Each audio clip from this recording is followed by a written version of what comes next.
have 8 words for you. A Bug's Life, The Prince of Egypt, Mulan.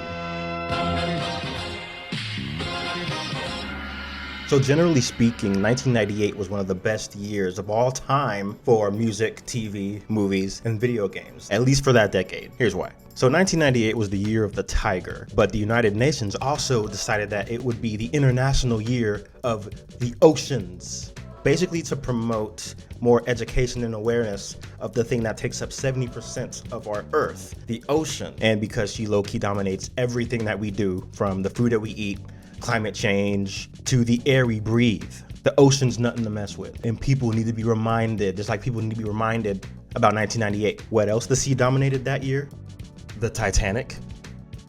So James Cameron's Titanic came out during the holidays in '97, but by spring 1998 became the first film to hit 1 billion with a B in the box office. But that's just the tip of the iceberg. Disaster films were making big blockbuster numbers this year. You also had Armageddon being the highest grossing film to release that year, being that year's Independence Day. The Independence Day of 1998 was Armageddon. And I'm not too old to remember 1998's Godzilla being a big hyped up deal. It had merchandising and toys and all this, and it had the highest weekend opening of that year. Deep Impact, another sci-fi disaster film, also just happened to release that summer. You also have a few of my personal favorites, Rush Hour and The Water Boy, Dr. Dolittle for if you liked talking animals, and Eddie Murphy, The Big Lebowski, The Truman Show, Vince Vaughn and Julianne Moore's version of Psycho came out this year. You've Got Mail, a rom-com starring Tom Hanks and Meg Ryan, and surprisingly, Dave Chappelle. And the movie played on how AOL revolutionized email with the You Got Mail tone ring thing that AOL had back then. The movie doesn't really age well, but it was cute. It was a cute little movie. Now, speaking of rom-coms, there's something about Mary. It was the first film since the Titanic to top the box office for 2 months. Now, you also had American History X, an unforgettable movie, and the iconic Marvel superhero film Blade, and we had the highest grossing film to come out that year period, Saving Private Ryan. Monster hits. They could all be on Sesame Street. And I haven't even gotten into animation for film this year. I have 8 words for you. A Bug's Life, The Prince of Egypt, Mulan. A Bug's Life is in my top 3 favorite Pixar films. Iconic, ahead of its time, and it featured Julia Louis-Dreyfus as the Ant Princess. It was number 5 in the box office for highest earnings that year. Now, DreamWorks Studio had been busy this year, even though they came out with Ants with a Z, which to me looks like a Bug's Life that was left in the oven for too long. They also came out with The Prince of Egypt that year as well, which was a way more beautiful film. Now, Disney's Mulan, any child who was alive and coherent in '98 already know. One of the best modern animated stories on film, period. It was super hyped. McDonald's had toys and apparently a dipping sauce to promote it. In 1998, they had this promotion for the Disney film Mulan, where they created a new sauce for the McNuggets called Szechuan sauce, and it's delicious. But hey, that's just movies. We also had The Brave Little Toaster Goes to Mars, Quest for Camelot, the Rugrats movie, which introduced an even smaller baby named Dylan Prescott Pickles, Dill Pickles, and featuring Tara Strong giving her best baby impression. I recall seeing this in the theaters, just like Mulan. 1998 was the best time for sequels of classic 80s and early 90s animated movies like An All Dogs Christmas Carol, An American Tail, The Treasure of Manhattan Island. I believe that was the 3rd one of the series. The Secret of NIMH 2, Timmy to the Rescue, The Lion King 2, Simba's Pride, and even Pocahontas 2. Now, all of these went directly to video, and in more ways than one, it was not on par with the original film in the series, but they still happened. Now, I recall a Scooby-Doo straight-to-video movie called Scooby-Doo on the Zombie Island. A New York Times article that year called the film well made, and the Los Angeles Times called it more entertaining than you'd expect. And that's exactly how I would describe it as well. For once, Scooby-Doo was like scary and dark. It was about these ancient cat people who were luring people in this Louisiana bayou and draining their life force, voodoo rituals that made the dead come back up to life. So they had zombies on this thing, actual zombies. There wasn't no mask reveal. There was no mask reveal, like there was actual monsters in this thing for once. Now let's go ahead and get into the video games of this era. Pokemon had already been established, but in Japan, they had Hey You Pikachu debut, as well as the iconic Mario Party. Japan also had first dibs on the super hyped Sega Dreamcast, as well as the amazing Sonic Adventure, just in time for Christmas. The most nostalgic handheld console to me is the second best-selling handheld of all time, the Game Boy Color, debuting fall of '98 at $69.99 and proceeded to sell its ass off while coming in an array of colors from dandelion yellow to my favorite, atomic purple.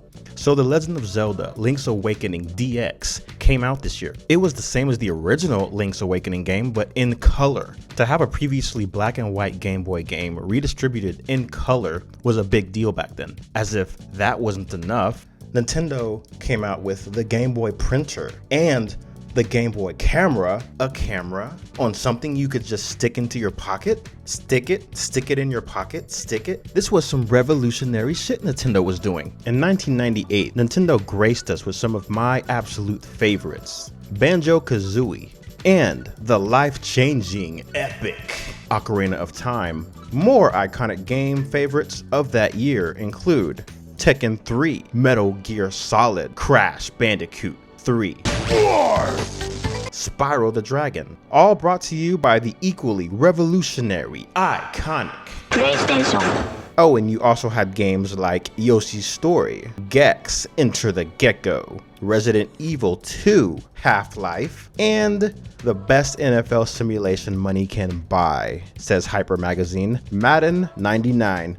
So television, TV was interesting this year. Apparently, Seinfeld, while in its 9th and final season, was still the #1 comedy on television, and it aired its finale to 76 million live viewers. Now, I just recently watched the series on Hulu, almost 20 years after the fact, and I can see why the show was so hilariously iconic. Seinfeld was kind of like the family-friendly It's Always Sunny in Philadelphia of the 90s. Another good show that ended in 1998, unfortunately, was the Animaniacs, but eventually they came back. Shows that actually premiered in 1998 include the Powerpuff Girls, Cat Dog, Power Rangers in Space, That 70s Show, The Wild Thornberrys, The King of Queens, Will and Grace, Sex and the City, X-Play, rest in peace, Elmo's World, PB&J Otter, and Celebrity Deathmatch on MTV, which premiered with the Spice Girls fighting Hanson and stop-motion claymation. Now the Teletubbies began airing in America this year too. Sister Sister and Doug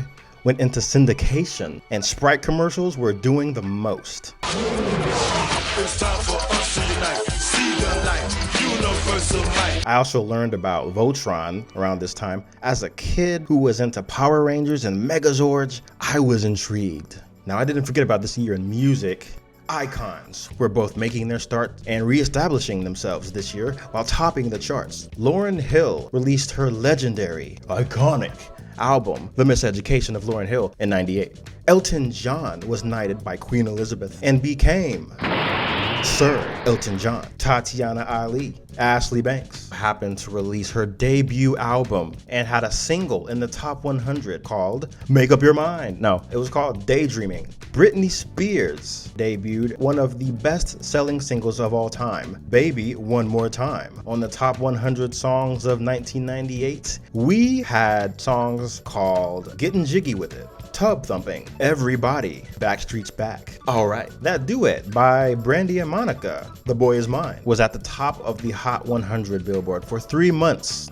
Cher made a huge comeback with Believe, becoming a #1 single all around the world, along with her 22nd studio album, re-establishing herself as a pop icon. Madonna had a hit single too this year with Frozen, and it peaked at #2 on the Billboard, making her the artist with the most #2 hits in the history of all of Billboard. Her 7th album, Ray of Light, came out this year as well. And one of my favorite bands of all time, The Offspring, happened to go 5 times platinum this year and became chart toppers. Also, NSYNC's first album was released internationally. Steven Tyler breaks his knee in Alaska, and Weird Al gets LASIK surgery. And if you thought I was done with movies that came out this year, I'm not. Disney was really making movies during this time, and they had a big monkey movie called Mighty Joe Young that released Christmas to an underachieving box office. But that summer, they also released The Parent Trap to a box office that overachieved their budget by about $77 million. And it made people like me think Lindsay Lohan actually had a twin sister because the acting and subtle special effects were just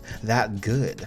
Disney's TV station, aptly named the Disney Channel, was in its own league when it came to kid-friendly films that everyone could enjoy. And in 1998, they released Halloween Town, which was only Disney Channel's 4th original movie. I was a whole adult when I found out that the grandma, Debbie Reynolds, was the real-life mother of Carrie Fisher, the iconic Star Wars alum. May they both rest in iconic peace. Another Disney Channel original movie from 1998 is Brink, the competitive rollerblading movie that made me want to get into inline skating. I'll never forget their team name ended up being Team Puppinstuds.